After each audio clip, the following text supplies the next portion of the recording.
സനാതനം എന്ന് പറയുന്നത് ഈ ചാതുർവർണ്ണയമല്ല, അതിനും വളരെ മുമ്പുള്ള വേദകാലമാണ്. പിന്നീട് അത് ശുദ്ധീകരിക്കപ്പെട്ടു എന്നാണ് വാദിക്കുന്നത്.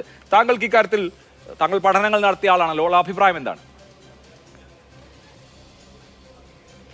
ഇതിനകത്ത് വളരെ വ്യക്തമായ നിർവചനം വേദങ്ങളിലും ഇതിഹാസങ്ങളിലും പുരാണങ്ങളിലും ഒക്കെ തന്നെ വളരെ എന്താണ് ധർമ്മമെന്ന് വളരെ കൃത്യമായിട്ട് നിർവചിക്കുന്നുണ്ട്. അതുകൊണ്ട് കൃത്യമായ നിർവചനമുള്ള ഒന്നാണ് ഈ ധർമ്മം എന്ന് പറയുന്ന സങ്കല്പം. മനുസ്മൃതിയിൽ തന്നെ പറയുന്നു, ഭഗവൻ സർവവർണ്ണാനാം യഥാവദന പൂർവശഃ അന്തരപ്രഭവാണാം ച ധർമാൻ നോ വക്തുമർഹസി എന്നാണ് മനുസ്മൃതി 1-ാം അധ്യായം 2-ാമത്തെ ശ്ലോകം തന്നെ. അതായത് ബ്രാഹ്മണാദി 4 വർണ്ണങ്ങളുടെയും അന്തരാള ജാതികളുടെയും ധർമ്മങ്ങളെ വഴിപോലെ പറഞ്ഞു തരിക എന്നാണ് മഹർഷിമാർ മനുവിനോട് അപേക്ഷിക്കുന്നത്. അപ്പോൾ ഇവിടെ വളരെ വ്യക്തമായിട്ട് ധർമ്മം എന്ന് പറയുന്നത് കൊണ്ട് ചാതുർവർണ്ണയവും വർണ്ണാശ്രമ ധർമ്മവുമാണെന്ന് മനുസ്മൃതിയിൽ നിന്ന് തന്നെ വ്യക്തമാണ്.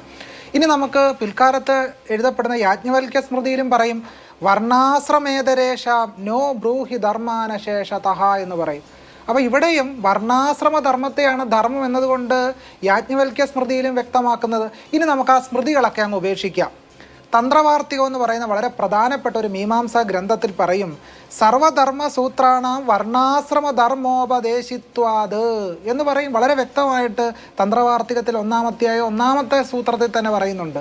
അപ്പോൾ ഇവിടെ എല്ലാം തന്നെ വളരെ വ്യക്തമായിട്ട് ധർമ്മം എന്നതുകൊണ്ട് വർണ്ണാശ്രമ ധർമ്മമാണെന്ന് വ്യക്തമാണ്. കൗടില്യൻ്റെ അർത്ഥശാസ്ത്രത്തിൽ ഏഷധർമ്മസ്ത്രീ എന്ന് തുടങ്ങുന്ന ആ അർത്ഥശാസ്ത്രത്തിലെ വരികളിൽ ധർമ്മം എന്നതുകൊണ്ട് ചാതുർവർണ്ണയമാണെന്നും വർണ്ണാശ്രമ ധർമ്മമാണെന്നും വളരെ വ്യക്തമാക്കി പറയുന്നുണ്ട്.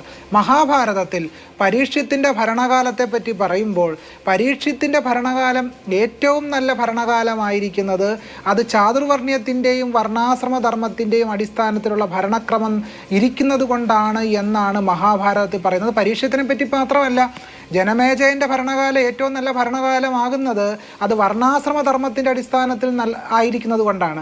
വാൽമീകി രാമായണത്തിൽ രാമൻ്റെ ഭരണകാലം ഏറ്റവും നല്ല ഭരണകാലമായിരിക്കുന്നത് അത് വർണ്ണാശ്രമ ധർമ്മത്തിൻ്റെ അടിസ്ഥാനത്തിൽ നടക്കുന്നത് കൊണ്ടാണ്. ഇപ്പോൾ താടകയെ വധിക്കുന്ന ഒരു രംഗത്തെപ്പറ്റി വാൽമീകി രാമായണത്തിൽ പറയുന്നുണ്ട്. ഇപ്പോൾ വിശ്വാമിത്രൻ രാമനോട് ഉപദേശിക്കുന്ന എന്താണെന്നറിയാമോ? ഗോബ്രാഹ്മണ ഹിതാർത്ഥായ ജഹിദുഷ്ടപരാക്രമം എന്ന പശുവിൻ്റെയും ബ്രാഹ്മണൻ്റെയും ഹിതം നടപ്പിലാക്കുന്നതിന് വേണ്ടി, ആ ധർമ്മം സംരക്ഷിക്കുന്നതിന് വേണ്ടി അല്ലയോ രാമ നീ താടകയെ വധിക്കുമെന്നാണ്. അപ്പം വേദ ഇതിഹാസ പുരാണ പാഠ പാരമ്പര്യങ്ങളെല്ലാം എടുത്ത് പരിശോധിച്ചാൽ ധർമ്മം എന്നതുകൊണ്ട് അത് വർണ്ണാശ്രമ ധർമ്മമാണെന്നും ചാതുർവർണ്ണയമാണെന്നും വ്യക്തമാക്കുന്നുണ്ട്. ഇവിടെ പറഞ്ഞൊരു പോയിന്റ് ഉണ്ടല്ലോ, വേദങ്ങളിലും ഉപനിഷത്തുകളിലും ഒന്നും ജാതിയില്ല, വളരെ ശുദ്ധമായ ഒന്നാണെന്നാണ് പറയുന്നത്. സത്യത്തിൽ ചരിത്രവിരുദ്ധവും വസ്തുതാവിരുദ്ധവുമായ ഒരു വാദമാണിത്. കാരണം ഏറ്റവും പ്രാചീന വേദമായ ഋഗ്വേദത്തിൽ ാണ് മനുഷ്യരെ 4ആയി തരം തിരിച്ചിരിക്കുന്ന പുരുഷ സൂക്തം ഉള്ളടങ്ങിയിട്ടുള്ളത്. ബ്രാഹ്മണോസ്യ മുഖമാസീത് ബാഹുരാജന്യ കൃത എന്ന് പറയുന്നത് പുരുഷ സൂക്തത്തിലാണ്. ബ്രാഹ്മണന്റെ നാക്ക് വലിയ അമ്പ് പോലെയാണെന്നും അതേറ്റ മനുഷ്യരെല്ലാം ചത്തുപോകുന്നും പറയുന്ന അഥർവവേദത്തിലാണ്. തത്വമസി പറയുന്ന തത്വമസിയെ പറ്റിയാണല്ലോ ഇവിടെ പറയുന്നത്. തത്വമസി പറയുന്ന ചാന്തോക്യോപനിഷത്തിൽ തന്നെയാണ് പറയുന്നത് ചണ്ടാളന്മാർ യാഗശാലയിൽ പ്രവേശിച്ചാൽ യാഗശാല അശുദ്ധമാകുമെന്ന് പറയുന്നത് ചാന്തോക്യോപനിഷത്തിലാണ്. അപ്പൊ ഇതൊന്നും ജാതിയില്ല,